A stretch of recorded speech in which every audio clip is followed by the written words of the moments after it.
only program wey be say dem dey call am Around Us. Around Us na the correct program wey be say e dey touchlight all those kind crooked things wey you know say e dey go through your mind. Those things wey you dey think, these things I suppose share this thing with somebody. But unfortunately, you don't know who you go share am with. That thing dey bite you, e dey pinch you. Na him Around Us dey discuss you. Around Us na the baby pikin of Care and Development Center. CADEC wey be NGO for Port Harcourt, Rivers State. Now well done, as today we wan discuss one better topic wey be say everybody need to listen. Wetin be this topic? Oyibo dey call am human trafficking or trafficking in person. Na the thing wey we wan discuss today. Make una hold on, make we go short break. As we come back, we go continue.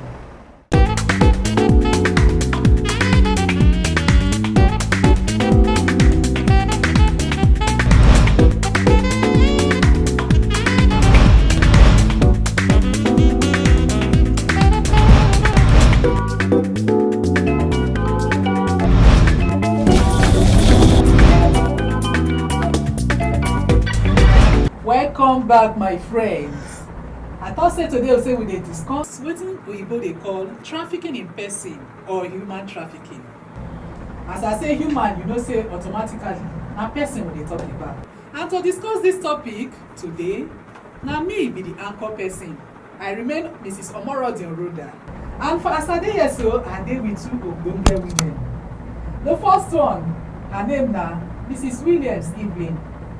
Mrs. Williams Evelyn na wetin dey do the work wey we dey call social entrepreneur. That means she dey work with NGO, non-governmental organization, wey e be say their work na community work. Mrs. Evelyn, welcome to Around Us. Thank you, Madam Rhoda. I am happy today for this forum. Welcome. For my right, if una look am well, na the madam wey be say she dey work for that office wey be say dem dey handle issue wey concern human trafficking. Her name na Barrister Ikedioha Nwaamaka. Now she be the head for NAPTIP Rivers State. She sit down here with me. Make she introduce herself. Madam Rhoda, I greet you. Thank My you. people, I greet you now. Thank you very much. Okay, so the topic like we talked before, na human trafficking. I go like start with Madam Barrister Nwaamaka. So she no be only madam for the office, she still be barrister, she be lawyer for the office. Madam, abeg, wetin be human trafficking? My people, I greet you now once again. This matter wey be human trafficking, the fact the thing e don dey go far. And another thing wey we dey call modern day slavery. So, Madam Rhoda, I wan thank you again as you give us the opportunity make we come here so that we go tell una about this human trafficking and also tell una wetin human trafficking mean. So if we bring am down for this pidgin English, human trafficking be say when you go meet person, human being, you go come talk to am, you go come tell am, after you tell am, you go come keep am, or you go come say oya come, e get better wey dey somewhere. That better wey dey somewhere go help better your life, but true better no dey that side. Wetin dey that side na suffer. Aside only suffer, you go see person wey dey go dey chook other people children pikin. They go dey call wetin oyibo dey call say na sexual exploitation, na im be the name. Okay, my dear friend, e be like dem dey deceive those people. Yes, they no go tell them say na so e dey. Yes. Wetin oyibo dey call fraud, deception. Wow.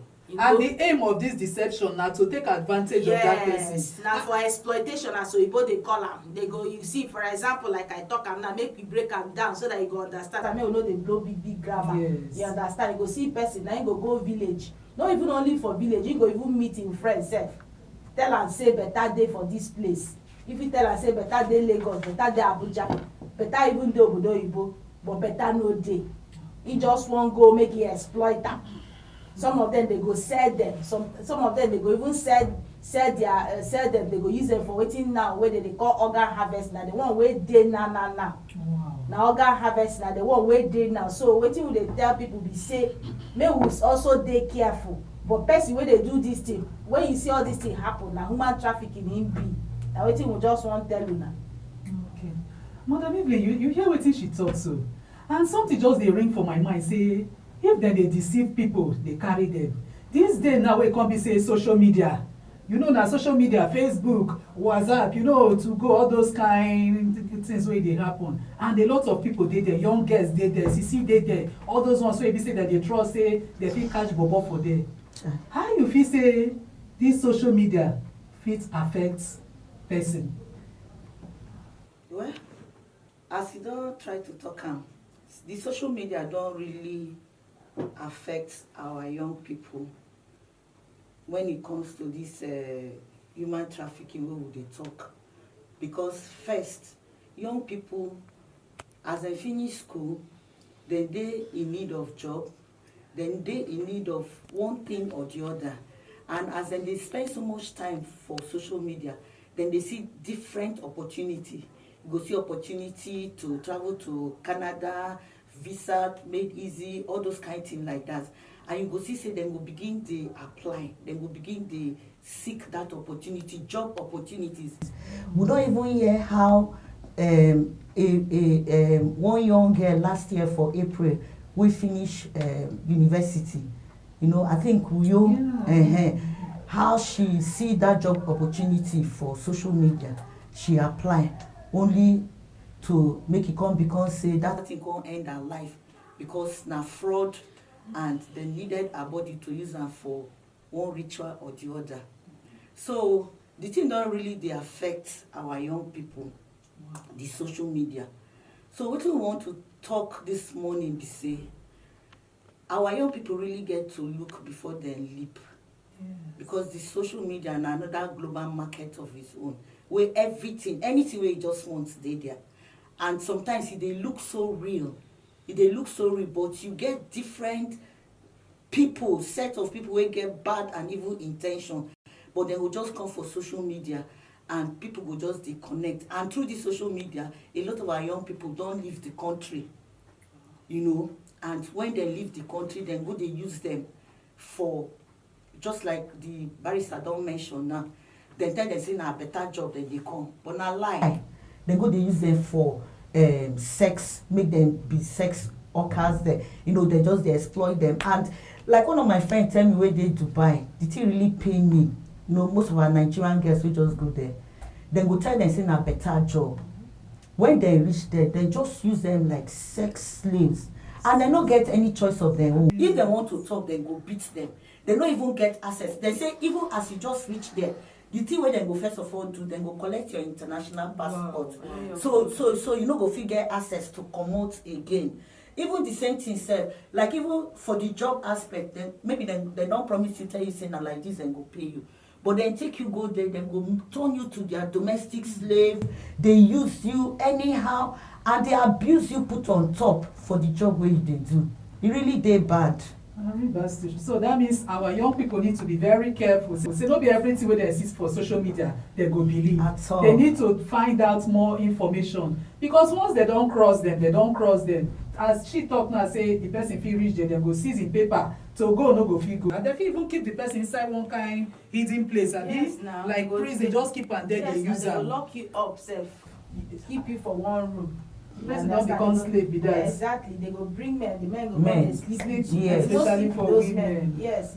If you don't sleep with those men, they go beat you. They go starve you for food. We get them, plenty of them. Even people where don't go come back, where they prosecute their matter for. Even for this River State, they plenty. Wow. So no be saying a new thing where would they talk. That's why we they tell people say yes, social media is good and bad. But try as much as possible as you verify the information. Know. If you won't go, look very well. If you come naptip, contest say naptip abeg see. We fit help you look, we fit help advise you. But now my sisters know that they careful, because the one wey dey the in now wey dey now na organ harvesting. Wow. And make I tell una say for international market now, organ harvesting market, una body human parts dey very very expensive. So for our boys when they go all these countries, may una look very well, because once you dey enter there sef, you dey land, they go carry you from there, go keep where they go keep you, they collect your human parts one by one. At the end of the day, the person will become vegetable, die. So these things na human trafficking. Yeah. So they try to tell our people for Nigeria, may we take am very serious, very very serious, because if they happen na real. This will not be say like na fairy tale where would they talk or Cinderella story, na real thing. So make our people open their eye very well. To understand that organ harvesting wey she talk so no be too much big grammar. Wetin e mean be say as dem deceive the person, dem deceive you go the country or wherever they don take the person go, say dem go cut some part of the body, and no be say the person gree o, dem fit cut like the kidney, take one part, take the other part, they don sell am. No be so you mean, barrister? And this one no be wetin dem be tell the person o before dem carry the person. They go tell you, they go promise you better. They go tell you say you dey go maybe do nanny work, do cleaning work, you know, you go do go sales girl work.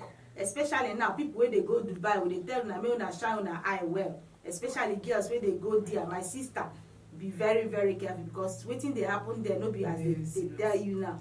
Okay, my dear friend, una don hear wetin she talk. Make we take another small break. We go come back, we go continue. Una don hear of human trafficking? Yes. So. You don hear? Yes. You don hear? Wetin you hear about am? Traffic small children go abroad, go useless their life. You wetin you don hear? They kill children, sell children to plenty people. Okay, wetin you don hear? They send children there to sexually abuse them and take money on behalf of them. So assuming I come now as one big woman, I say make you follow me travel go one country, you no like go so that you make money? No, I'll first investigate about your well-being. If you be that kind of person wey be say go fit abuse children, I no go follow you. How about you? If somebody come tell you? I go tell my parents first before I follow. If my parents say no, I no go. How about you? I look the way the person behave before I make my choice. Okay. Correct and ogbonge program around us. And as we dey talk before, we dey discuss human trafficking or trafficking in person. Simple grammar, e mean say to carry person from where the person dey, deceive am go another place. And why you dey do that? You dey do that to exploit the person. That means to take advantage of the person, to use the person for your own benefit.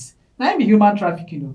And for here today, I dey with two ogbonge women. I dey with barrister Nwamaka, the head for NAPTIP Rivers State. I also dey with Mrs. Williams Evelyn, wey be ogbonge woman for NGO work. So we go continue from where we stop. Abeg, Madam Barrister, we don hear wetin you talk, but wetin I wan ask you now, this trafficking, human trafficking, e get penalty against the traffickers, those wey dey do the work, wey dey do this kind kuruke bad thing. E get law, penalty wey be say e dey for ground, say if dem catch you wey dey do this thing, na so the law be, or na so e go happen to you. Make you tell us whether something like that dey. My people, I don agree to you now again. No, we don come back again. No, Madam Road, I greet you too. Thank you, Madam. My people, yes, so e get law wey people wey be traffickers, when they commit, we go fit try them, prosecute them for court, jail them. The name of the law be say Trafficking in Person, Prohibition, Enforcement and Administration Act 2015. E dey here, so if you na even Google am, you na go see am for internet. E dey. This law na the Act of Parliament set am up. They carry the bill go National Assembly. As e go National Assembly pass am, say people wey be traffickers and also people wey be victim of human trafficking under the law, everybody gets their own share under this act. Thank you. You fit share one with us. Say if you do this, get okay, one now with us, yeah. e plenty. Tell us Example now for this act, any person now wey carry person, as you carry the person, you go come dey bolingo the person, mean say you come dey search the person. Any person, some of them get age, some go tell you say under 18 years, some no get age limit depending on as e take happen. But I wan make you know say if you commit any offence wey look like this thing, wey be say you carry person come dey get sex with am, the penalty for am na 7 years. Na im be the least wey you go fit get. You fit get life imprisonment o. The least wey you go get be say as na I no follow 7 years. On top that 7 years, they go give you fine of 1 million naira. So na im be one of the things wey dey here. Then people wey dey also carry people wey go obodo oyibo go dey do ashawo work, I no follow 7 years, and the fine of wetin 2 million naira. Na im be say you go jail, go say spend 7 years. After you spend the 7 years finish, they go carry another 2 million join on top your head wey you go pay. We never talk of the victim compensation, because under this same act, any person wey be trafficker if you exploit somebody, you must compensate the person. Even as you go jail, you must pay compensation to that victim. Thank you, my people. Welcome. Okay, Madam Evelyn, make I ask you this one because you be community person. You believe say parents fit push their own children into human traffickers' hands? That one dey happen plenty now. But before I even continue, sef, make I try to make us understand who parents be for this context. Parents no only mean say na you be the person wey born the person. Parents follow for the people wey be aunties, uncles, guardians, like that, because e get some children wey be say their papa and their mama don die, so dem leave dem for their aunty or their uncle to take care of. Now, because of the way wey poverty don dey for this our country, and wey e be say this guardian or parent dem no fit take care of these children, you go begin see say dem go begin dey send out these children to go dey do nanny, to go dey help for families wey need dem. And the problem wey dey there be say, even as dem dey do this thing, dem no dey check to know how that family dey take care of those children. And sometimes you see say when dem carry those children go, the way wey dem dey treat those children, dem treat dem even worse than animals sef. And you go see say dem go dey beat, dey maltreat those children. The children of those family go dey maltreat those children in so many ways. They even dey abuse them. As I dey talk to you now, e get even one case wey dey hand, wey be say this woman get grown up sons dem wey don even reach teenage age pass, and dem just bring this small girl keep for the house. The boys dem dey take turns dey abuse this girl, all in the name of say the girl dey go do house help for that house. Why? Because of wetin barrister talk, exploitation, because of money gain. So the parents, they don't even want to know the suffering wey those children dey pass through. All they know be say month end, maybe the people wey dem don take those children go give, go dey pay them a particular money, and then just dey okay like that. So maybe I just want to take this opportunity to advise parents and all those uncles and aunties wey dem hand over these children give una, make una stop this thing. Make una stop this thing, because e no just dey good to dey send people children out or your children out like that. Make we begin to dey think wetin we suppose do to make sure say these children wey dey under our custody, we dey able to take care of them, than just to dey push them out like that because we want money. Thank you. I think me I go put mouth say, if you be parents, instead wey you go burn full ground say na so na God give you, why you no born the one you go fit take care of? Because the pikin no beg you say you wan come, na you go do the kerewa come born pikin. So make you born the one you go fit take care of. Because when you distribute your children, give people, distribute, you don't know wetin dem go use those children do. So make we try born the one we go fit take care. As our hand reach, make we do. If you fit take care of 20, you born 20. If na 2 you go fit take care of, born the 2. And also I know say law, barrister you go correct me, say law talk say pikin na any person wey never pass 18 years. Yes. So that means we no even get rights to even dey give out our pikin wey never pass 18 years, because na pikin. So we go take small break again, we go still come back. Okay. So wetin una go advise on our friends there wey be say their mind dey to travel with people? I will advise them to be careful, and also make they tell their mama and papa before they do anything. Okay. They want to. I'll advise them to look into the person's well-being before following the person, or even consult their mother and father before going with the person. I advise them to stop being over curious. So they should stop loving money. On the show around us, we dey discuss human trafficking. No be big grammar o, human trafficking, to dey carry people the same way wey we dey travel our clothes, transport our bag, transport garri, na the same way this one come be o, to dey transport human being. When you dey transport them, you dey transport them out so that you go exploit them, you go chop their sweat. Na the simple grammar be that o. So we go back to barrister. Barrister, you know say these days now, a lot of youths, especially youths, they wan travel out. For whatever reason they wan travel out. You fit advise them, say okay, if really you wan travel out, see the step the normal step so that dem no go come fall into human traffickers hand. So make dem know the step wey be say dem suppose take if dem no too dey sure. Abeg make you. Yes, so my people, we don come again. O Madam Rhoda, I greet you once again. Yes, my people, to travel go is good. At least if you travel, you learn. It's a very good thing. But my people, as you dey travel, may you shine your eye well well. Na im be why we dey tell una, we dey try educate una say naptip dey there. Wetin be naptip? National Agency for the Prohibition of Trafficking in Person. At least if something no clear for you, your eye well well, contact naptip. We dey Google am for internet. A lot of us dey use internet well well. When you Google am, you go see our different offices everywhere scattered all over Nigeria. At least you fit call, we fit help you vet, we fit help you check before you begin do this your waka waka where you dey go. Thank you, my people. Thank you so much. Then I also want to ask you, this human trafficking wey we dey talk so, I believe say e get different types. Yes, so human trafficking get different types. In fact, e plenty. Okay. Now, one, sexual exploitation. Wetin you mean by sexual exploitation? You go see somebody who go come dey have sex with maybe a small girl. Oyibo dey call am defilement of minors. You go see am papa wey don reach 40-something, 30-something. You go see pikin of 9, 10 years. You go come dey have sex with am. Na human trafficking dey call that one. You go see all these forced marriages. Na human trafficking. Begging, you go see person, he go carry other people pikin, keep them for road dey beg. Na human trafficking im be. All these people wey dey do buying and selling of pikin dem, you go see person, he go buy children. Na human trafficking. You go see person, he go carry another person child, steal am. They call am child abduction. Na human trafficking. Another one be say this issue of baby factory wey dey everywhere now.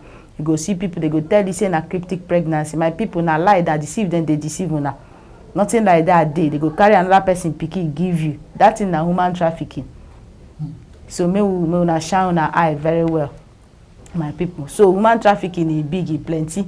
Slavery, you go see somebody, they go dey maltreat person, they treat am like slave. Na human trafficking e be. These are human trafficking under this naptip act. All those things dey, and punishment wey dem go give this trafficker dey too, my people. So they try tell una say make una do what? Shine una eye well well. You see person, he go organize person, carry the person go obodo oyibo, go dey do go dey do ashawo work. The ashawo work say be say the person go dey do the ashawo work, they go dey collect the money, they put for bag. No be even be say the person go dey even take the money. Na human trafficking be that one. This issue wey we dey talk about now, wey be organ harvesting, na human trafficking. They dey do am for both Nigeria here and also international.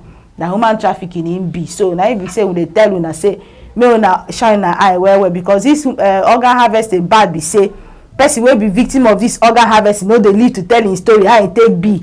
Sometimes na another person go come recount say this person tell me say im dey go so place. They go come begin investigation, come find out say they don kill the person, collect im vital organs. So all these things, my people, na human trafficking dem. It's really plenty. All right, Madam Evelyn, you don hear most of the things wey Barrister Nwamaka talk. And for your experience for community now, when you think back, which people you think say fit dey more or most vulnerable?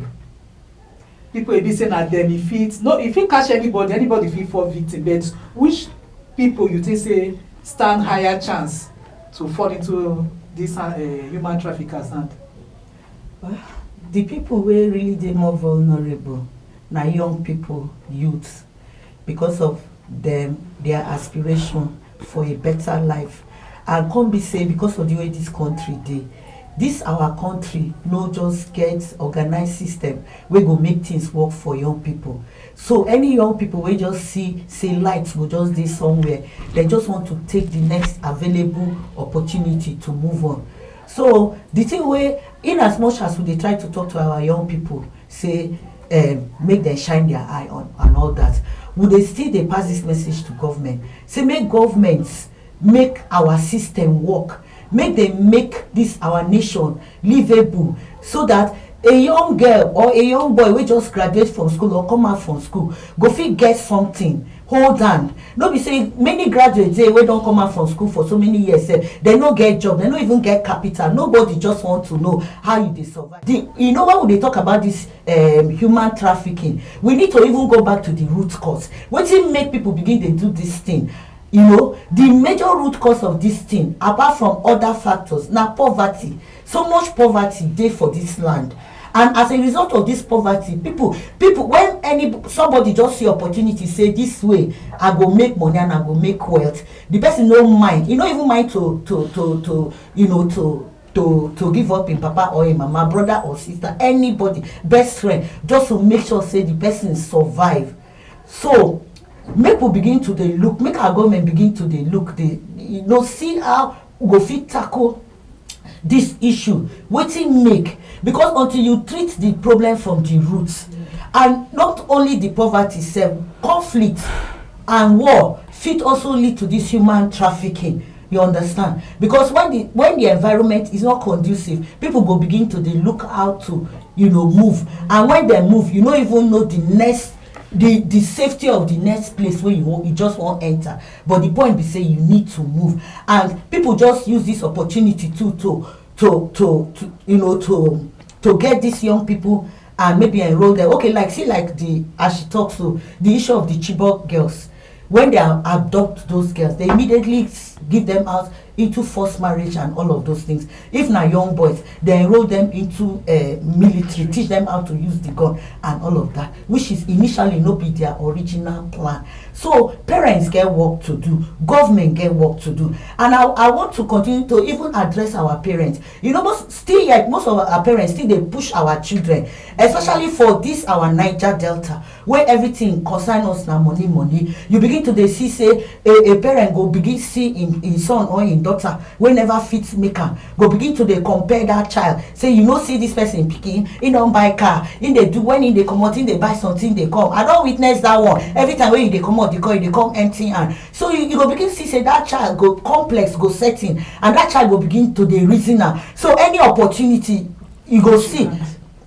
as she talk, one man wey don owe pass im papa 10 times fit just come begin dey lure am, dey buy am gift, dey give am money and all those things, and before you know, dem go deceive am and she go become a victim. So parents, make una stop to dey expect from una children when their hand never reach, because na una responsibility to take care of those children. No begin to dey tell them to bring something in when e never reach. And another thing wey I wan talk be say, parents need to pay attention to the details of wetin their children dey do online. No be say because the child don get phone, you just leave am, he go dey there, dey browse anything, dey do anything. You no even know the site when he dey visit, whether na the one wey go lead am to destruction. You just allow am. Once in a while, just waka enter that room, ask wetin he dey do, wetin he dey look. You no even fit ask, but stylishly say if he dey peep, and see, and ask question. When the pikin know say there is a check on him or her, the pikin go begin to dey curtail. So build relationship,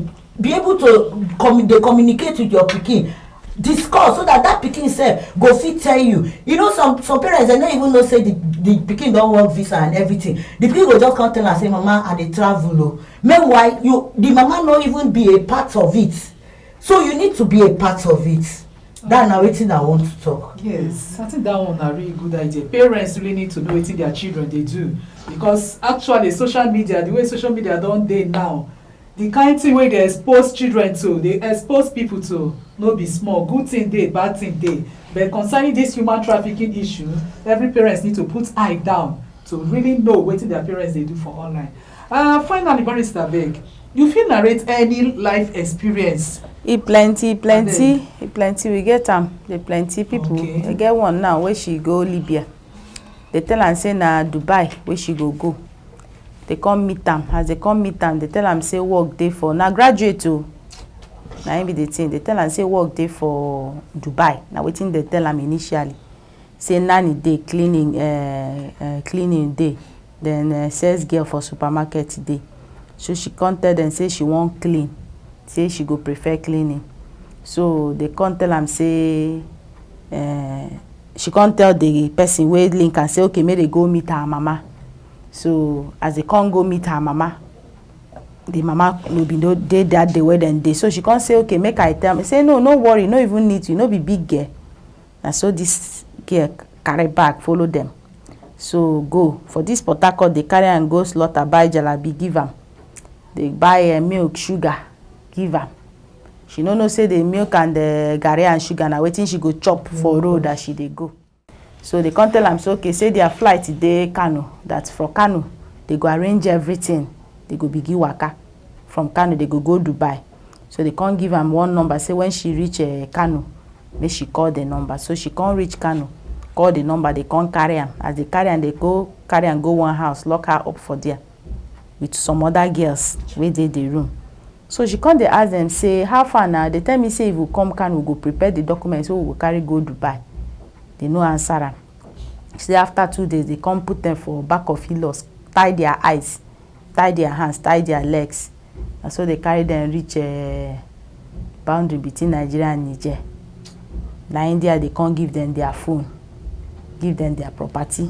He say that place as they reach, people carry gun, carry knife, so you no way to even run. They carry them again, put for another motor. The motor, she come dey ask them say, they tell me say na Dubai, you understand? And I tell them say at least you suppose prepare passport and everything. They say make I no worry, say when I come Kano they go do am for me. When I reach Dubai I go pay them small as I dey work. So na say that, so they carry am for back of hill. Say they spend almost 2 weeks for road. Then she come realize say the garri and the milk and sugar wey they buy give her na wetin she chop for road. They reach Libya. As she reach Libya, say from there they carry them go one ghetto. As the day they go to there, they go tell you say make you call person where you can't find for the Libya. She can't call the woman wey carry am from Port Harcourt. They go, the woman know the pick. The woman can't call somebody for there. The person can't come there, come bail her. See, as the person come bail her, she think say oh, okay, at least as they don't bail me, now make they carry me where I go do the cleaning work. Now make I raise small money, begin come back Nigeria for where. Now from there they carry her go where then they call connection house. For the connection house, na place where they go they bring man to come sleep with you. She say she can't dey there, can't dey cry, can't dey beg them, say the cleaning work, that's the way they say make I come clean it. They tell her say this na the cleaning work now where you come. In saying they call the woman number. Even before she reach the connection house, the woman number no go again. So as she can't dey there, every day she go dey sleep with men. Then they collect the money. She go dey sleep with men. Now she can't become sick. Then she can't find way, can't call her mama for Nigeria. Tell her mama see wetin me I dey pass to me. Una know how una go take help me o. Na the mama craze, because even the mama can't dey wonder, you understand? So because the mama initially can't go meet person, we go meet am for that journey. So the woman can't don dey go dey meet the person. We tell am first about this journey thing. And they tell her say make she calm down, say her pikin fine. She no know say her pikin no find anything. So as they can't do now, they can't report the matter, can't give NAPTIP. As NAPTIP can't enter or can't begin, they make arrest the people where they involve the matter. But as finally the girl don't return back Nigeria. But the bad story be say as she return back, she come back with HIV. That be the thing where she come back with because of the so men. I can't they ask and say how. She say sometimes she go they sleep, the condom go bust, all those things. So my people, this story wey we dey tell na true. We dey tell una say make una no even go, so I no go see. E better you just hear am now as you dey hear am. So my people, make una shine una eye well. Thank you. Okay. I was want to say finally, but assuming person they don't traffic person now, and the person can't realize say I don't fall into human trafficker hand, and the person won't like I won't come back. It gets anyhow. Maybe somebody they listen to us now as they talk. The thing be say one thing about this human trafficking thing be say they no go even gree you. You no go even. They get tell me most of them where I dey meet be say they go come become friend with maybe the bouncers where they the club. Now from there, and those bouncers they sleep with them too, say before they go help them. So maybe you go down there 3-4 months safe. They sleep with the bouncer too before they go allow you. May you call your person. So it's not easy. It's not easy, my people. It's not easy. I must tell you. So the thing be say may we shine our eye well. So I will not go experience this kind of a thing. May we try pass this message to our brothers, to our sisters, to our friends about this human trafficking. Okay, as you don't hear us so, now the program still be around us. And today we dey discuss human trafficking or trafficking in person. And I don't hear wetin barrister talk, and I don't hear wetin Madam Evelyn talk.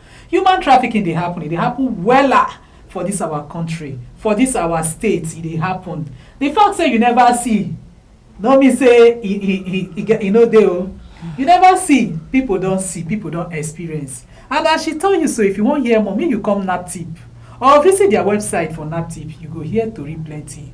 So now here we go end today's topic. Another day we will get another topic to present. Make you try, as you listen to us, make you try subscribe to our page, comment, and share this message to your friends and your family members, because plenty tourists dey ground wey we go talk. So na here we end today own. Thank you. I remain Mrs. Omorodi Oroda, and my ogbonge women wey dey here. May you tell us our parting words.